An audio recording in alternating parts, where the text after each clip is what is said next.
एक महात्मा में दृष्टांत में बताया था कि एक गांव के परिवार में संत जन आया करते थे, तो पत्नी बड़ी श्रद्धावान थी, वो सत्संग सुना करती थी। पत्नी के ऐसे भाग्य थे कि पति बहुत ही बहिर्मुख, इधर उधर आचरण करने वाला। पत्नी ने तो गुरु बनाया, नाम जप करना ऐसा, और पति तो बार बार प्रार्थना करते कि देखो हमारे गुरुदेव भगवान आते रहते हैं, आप उनसे मंत्र ले लीजिए, बिना भजन का जीवन व्यर्थ का जीवन होता है ऐसा। तो एक दिन कहा ठीक है, आज हम गंगा स्नान करने जाएंगे, अपने गुरु जी से कह देना हमें दे दे मंत्र। स्नान करने जा रहे, 4-5 मित्र, कहाँ जा रहे हो? मैं बोलो रोज लगी रहती है गुरु मंत्र ले लो, तो आज ना। अरे कहा है, जहाँ वो ऐसे बहिर्मुख पुरुषों का संग, फिर उसकी श्रद्धा बदल गई। अरे कौन फंसे, ये नियम वो नियम, इतना जप इतना, ये सब हमसे नहीं होगा। घर आया और पत्नी को डांट लगाई, हमसे नहीं होगा। कुछ दिनों बाद शरीर छूटा। पति में प्रियता होने के कारण वो भजन का वास्तविक लाभ नहीं ले पाए। वो एक राजा की राजकुमारी हुई जाकर के, और उसका पति हाथी हुआ जाकर के।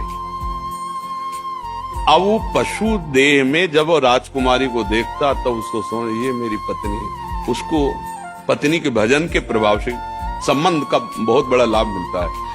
तो ये तो राजकुमारी हुई और मैं हाथी के शरीर में हो गया।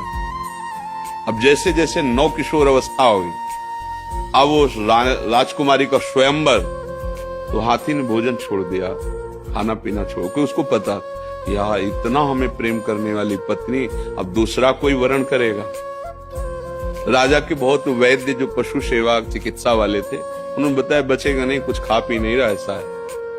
राजकुमारी पवित्र दृष्टि के भगवत भजन करने वाली थी, बोले हमें कुछ मिनट के लिए इस एकांत, इस जो हाथी का किशोर है इससे बात करने दीजिए, ये ठीक हो जाएगा बात करने मात्र से।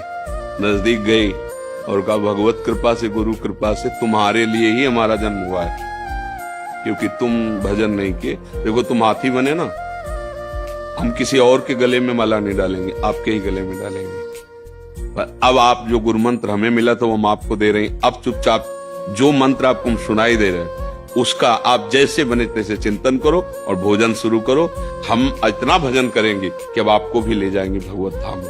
वो राजकुमारी बनी, वो हाथी बना। पर भजन का फल ये था कि दोनों का पुनः संयोग हुआ।